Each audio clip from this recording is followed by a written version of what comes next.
Move, counter-move, detect, prevent, and defense. Being a CISO is like waging a never-ending chess game against players you don't know, can't see, and attack without warning. On this podcast, cybersecurity experts from Zscaler's Office of the CISO have a pragmatic dialogue on cyber risks, current attacks, and security trends. Welcome to the CISO's Gambit. Hello, listener. I'm Brad Moldenhauer here, and thank you for joining us for another episode of the CISO's Gambit. And today I am joined by Danny Connolly. Good morning. Good morning. And Nicolas Casimir. Bon après-midi. Bonjour, bon après-midi. And today we are going to talk about the high-level topic of user experience. And I think it's pretty germane right now, considering all of the cybersecurity events going on and in all the conversations that we're having with customers and peers, the notion that all people want security, even though they don't necessarily like it, has come back up to the forefront. And so we're going to be looking today at, tensions that could rise between security and business operations in the form of security versus business enablement, security versus user experience. And on that thought right there, I'm going to throw the question out to Nicolas and Danny. Why is user experience so important to a successful security program? So, first of all, I think that what we should remind everyone is that the more seamless is security, the better it is. So whenever we are not a user wouldn't be able to notice anything that is going on in terms of control, that would be the perfect solution. And I think that this is the goal that we should be aiming for, a seamless security as possible. I remember, the time when the firewall was getting transparent, meaning that you didn't have to do anything for that firewall to filter the traffic, for instance. I'm speaking about a time like 10 years ago. But it was ideal because basically you have your traffic filtered without the users noticing anything, and the traffic were flowing through the control without any kind of modification. And we are seeing that that principle that is arriving to our modern security control. And we are seeing much more the control coming at the users and not the user getting at the control, like, for instance, within those legacy architecture, when you have to enable your VPN and backhaul the traffic from your location to the data center to be secure, to be in security. So my first take would be to focus on seamless solution to avoid any kind of friction with the users. Yeah, I agree, Nikolai. I mean, a network-centric security architecture, really is designed to prevent, which becomes increasingly difficult to manage for firewall teams, supporting enterprise services. So that means user experience is likely impacted if there's not a specific rule set for the service. So I would say, to Nikolai, to your point, is that legacy network architecture and those capabilities really does make it difficult for security to provide that seamless user experience. One thing that if I'm, reading between the lines of what both of you said, it kind of takes me back to a little framework that I have when it comes to the implementation of controls. And, Danny, you mentioned prevention-based controls. Now, think about the types of controls that we're all familiar with throughout our careers, right? I mean, you essentially at a high level, you have prevention, detection, and response-based controls. The more preventive a control is, obviously, the more friction it's going to introduce to that user experience that we talked. But at the same time, that's kind of where you want to get to when you implement a control, specifically when we're talking about threats like ransomware. So, I mean, aside from that, what are some other common reasons that contribute to a poor user experience other than that control friction that I just spoke of? I would say, going back to legacy technologies like the VPN gateways for remote users, right?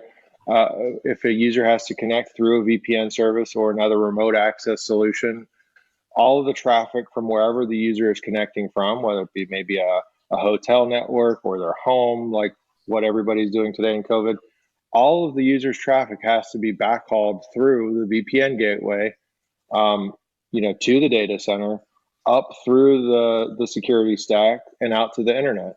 So that routing and that multiple layers of filtering increases latency and contributes to a poor user experience.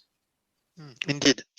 And also what is contributed to contributing to that ID, the central ID that user experience should be embedded into security program is basically that the changing role of the CISOs. We are not anymore, into a role where we should and we could impose our IDs to the IT guys and say, this is not the way you should be doing this, you should be doing that, and so on. And this is what the reason why we were called the Department of No. We are much more in a role now where we are business enabler, meaning that we should finding solution with the business owners to help them to achieve their targets and so on.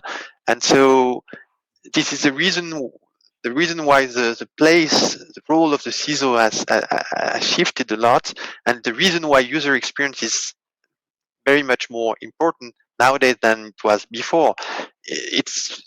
Because we are much more in relation with those business owner, and also because we are not able to do a security program for our own pleasure. We are doing that for the user to protect them. So they should be embedded, and we should be listening to their feedback. Yes, and that they should be easily finding solution to their problem with us. Another thing that could be interesting, I don't know, but there are a couple of good security tools that have a poor user experience that could be interesting to describe within that discussion. For instance, we can discuss about password manager. Yes. And for instance, I'm using a password manager. Yep. But whenever did you ever try to make your user using a password manager, and you will see their reaction. It's complicated.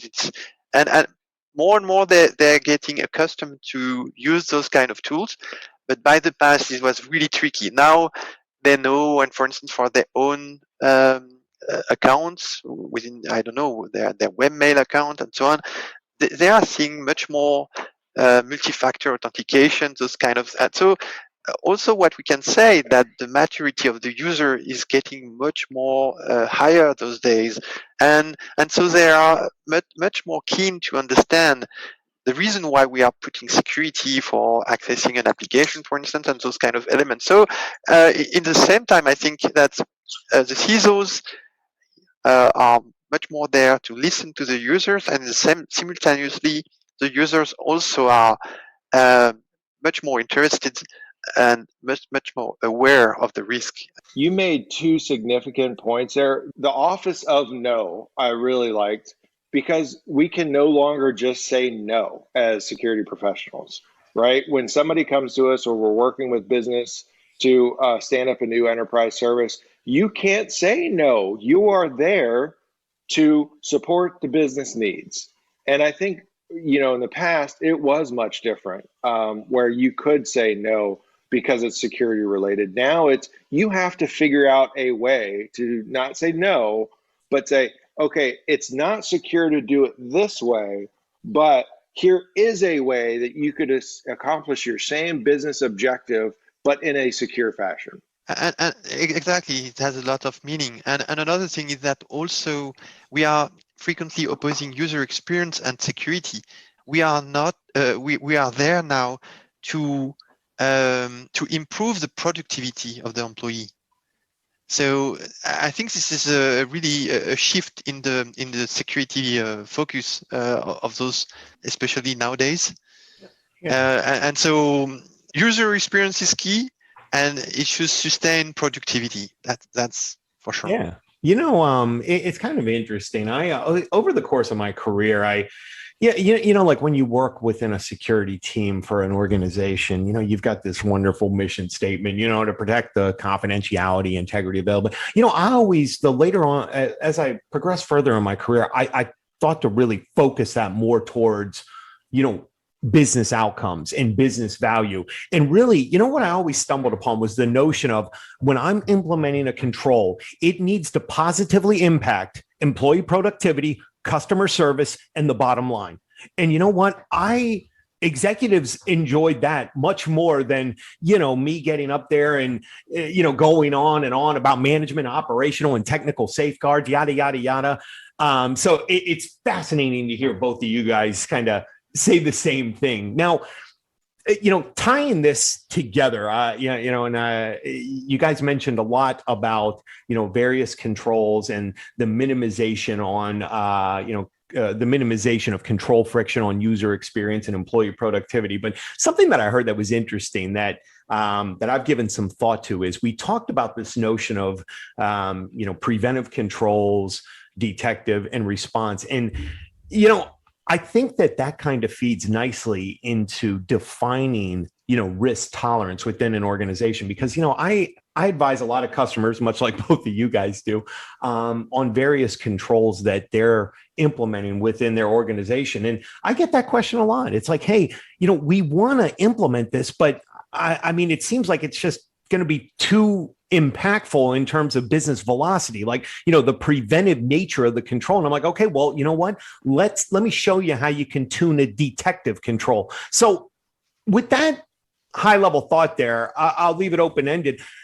How are you guys helping define risk tolerances for, some of the customers you're advising or within some of your previous organizations? My first thought is it's so important to have your CIO or senior leadership engaged with the current threats and what that could potentially do to your organization. If you don't have that buy-in early on, when you implement preventive controls or responsive controls like containment, when you contain an asset or a server or what have you, which has to happen as quickly as possible. And if you don't have that senior leadership buy-in yet, or they might not be aware of the current threats, they don't quite understand, and the user complains, and it gets to the CIO or leadership, and they're looking at security like, why are you doing this? This is bad. So I think having them engaged and on board with what you're doing from a security response perspective is critically important as it applies to the risk tolerance of the organization. Yeah, it makes total sense what you just said. It's also tied back to the role of a CISO from a solution provider and the role of the CISO within a client organization that should enable the managers, the CFO, the CEO to understand the nature of the threats and so on. So to your point, Danny, you made an excellent point by saying that they should be aware. Now it's very difficult for them not being aware with the headlines that we are seeing. That's right. But definitely this is one of the most important part of the role of a CISO to make the managers, the business owner, aware of the threat that is out there, and to make them understand that being a victim of those threats can be avoided with sometimes simple measures. Sometimes it's more costly, but those discussions that we should be having as a CISOs with business owners. So it's a question of walking the walk and talking the talk in the same time. Basically, you have to discuss with business owner. And I do think that to really understand their requirements, their needs. And so it's also a question of understanding from your side at the CISO's level to understand what is the current situation, what the organization really needs. So there is no magic way of finding what is a good risk tolerance. And this is also the reason why we've been seeing the role of the CISOs is a bit changing from a more technical role to a more soft skill oriented role, where you should be able to discuss with the business owner, understand their needs, understand what you can do and what you can't. And so, yeah, I think that's the hard part, Nikolai, is finding a CISO that could go down to the technical level or enough of that technical level to describe or what's happening on your network today and the threats targeting your organization. Being able to articulate that at a higher level is a unique skill set, because you have to be very well-rounded and have a well-rounded background to truly even understand the threats themselves and the impact it has yourself, let alone explaining it to somebody else. Yeah, that's a great point. And I should mention that too. Having that holistic sense of, the organization when you're in that CISO role, because, sometimes when I talk to security professionals about the discussion that I mentioned, about, the implementation of a detective vis-a-vis a responsive, vis-a-vis a preventive control, I tell them, well, it all goes back. You have to understand what you're doing in order to generate revenue for that business. Then you start taking a look at a control, okay, look, we all understand preventive controls. The focus is on minimizing the vulnerability and the potential for harm. Lowest risk, usually the lowest cost, and limited liability. However, maybe that is not possible when you start thinking about how you guys are staying in business. Because remember, this is the other side of that I'm constantly educating people on, is that, we need to take risk in our roles as well. Because remember, no business value can be generated without risk taking. Because sometimes we talk to CISOs and they're like, I'll see some bizarre implementations where they're just, restricting like every single type of file download from every category of sites on the internet. I'm like, how many exceptions do you have? It's things like that, because, then you got to start thinking about some of those detective and responsive controls where, yes, the focus is now shifted on minimizing damage. And the only variables are time to detect and time to contain, as you mentioned, Danny. Yeah, it makes total sense. And it reminds me of a discussion that I got, believe it or not, with the CISOs that were saying, no, I don't want to inspect SSL traffic because basically you are potentially a target from attackers, and then I much more prefer to have a blind spot of 90% of my web traffic. So I was surprised to get into those kind of discussion, but believe it or not, this is the case. Sometimes people make a choice, and it's a question of, and that's the difficulty of the job, because it's a question of perception. Perception of a risk is really something that is related to human, to your thoughts. It's and to your knowledge, of course. And this is where some security program is only able to progress whenever there is a crash, an accident, or something that is, a ransomware. And some organization is drastically progressing after an incident. Before that, they were thinking, no, we are fine. Everything's gonna go okay. We don't have problem. We are too small to be attacked. Those kind of bullshit element. So, gentlemen, fascinating dialogue as always. So, in conclusion, I think that we can say user experience is key in every service. And for a cybersecurity service, the best user experience is, in a way, to just feel as if it is not there. Be fast, seamless, comprehensive, uncompromising, privacy aware, and non-intrusive. Your service should feel like magic to your users with no friction at all. At least that's my takeaway. Thanks for listening to the CISO's Gambit with Zscaler's Office of the CISO. Check back with your podcast provider regularly for more episodes. Brad, Nicolas, Mark, and Danny are CISOs for the Americas and European regions at Zscaler. You can find their profiles on LinkedIn or reach out to them and other CXO transformation leaders in the Zscaler CXO community LinkedIn group. Zscaler is a zero trust exchange inline cloud security provider for some of the largest companies on the Forbes Global 2000. Find out more about Zscaler at zscaler.com. Copyright 2021.